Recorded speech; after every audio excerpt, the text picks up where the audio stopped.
All right. Well, EcoBrick project will be launched on the 8th of August. The project is aimed at finding innovative ways of recycling plastic and saving the environment from plastic pollution. It will also create jobs and uplift the community through education and skills development. All right, for more on this, we are now joined by Diana Musara Khensani from the Earthly Touch Solutions.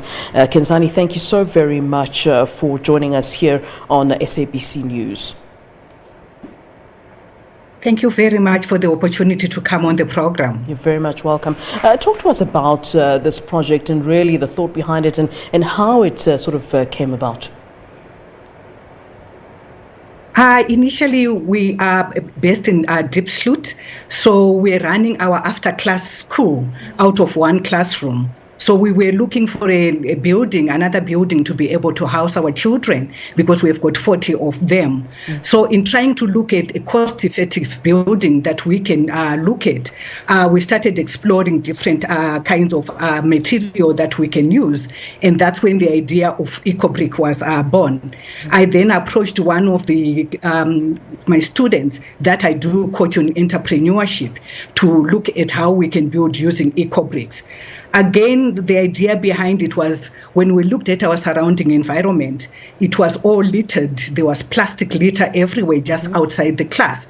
We also thought that this was a good idea to combine the education on entrepreneurship to look at innovation whilst we are teaching our students on entrepreneurship. So that's when we investigated to see if we can use EcoBricks. So our students were then involved in picking plastic bottles and plastic litter. We ran some workshops at the school, invited the community members and students and their parents to come and join us in terms of learning how to build EcoBricks.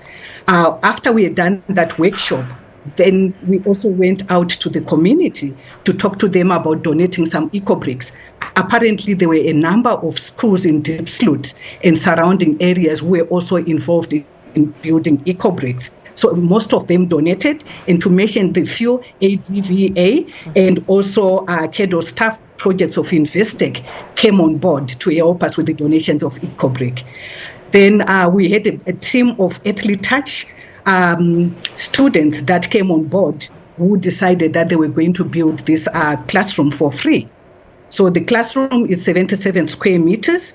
The building started in February before the COVID. And then we had to stop with the whole building plan because of COVID. So that's initially how everything was started. Now, I just saw actually a picture of one of the structures that you built, and I thought to myself, my initial thought was, Diepsloot is, of course, a community where we see a lot of informal dwellings and we see a lot of shacks. And I wonder, with the support that you're perhaps receiving from the community of Diepsloot, is there a chance that this could then be expanded at perhaps getting more solid structures than what we're seeing in Diepsloot at the moment? And I suppose you would then have to reach out for some sort of assistance from government to government interventions of sorts, so that we can have homes that are better than shacks for those living in Diepsloot. I know it's a project that's just starting, and of course you're starting with classrooms at the moment. But I just wonder what your thoughts are in terms of expanding something that is really so important. I mean, you're really killing two birds with one stone, aren't you? You're getting rid of litter, and at the same time, you're providing solid structures, if I can put it that way. In fact, that was when we were looking at it, that was the idea to say if people can come and see what they can do with plastic, that would then motivate us to start looking at those structures. We hear about the fires that is happening in the shacks and people dying. So what we decided to do is let's give them a structure. Let's show the community what can be done. And once they can see a feasible structure that is standing, that would then at least motivate for us to start now looking at moving out of the classroom. Let's now start building shelters. If we can build a 2-bedroom house for people who are living in shacks, that will be the answer in terms of the environment that people are currently staying in, which is actually not effective. If you can look at an EcoBrick building, it's very strong. It's fireproof. So, and it's insulated. So when it's in winter, it's warm. And when it's in summer, it's cool. So it really provides a decent environment. And we are really hoping and appealing with all the communities to come and join us, because it's also cost effective. They don't have to buy the bricks.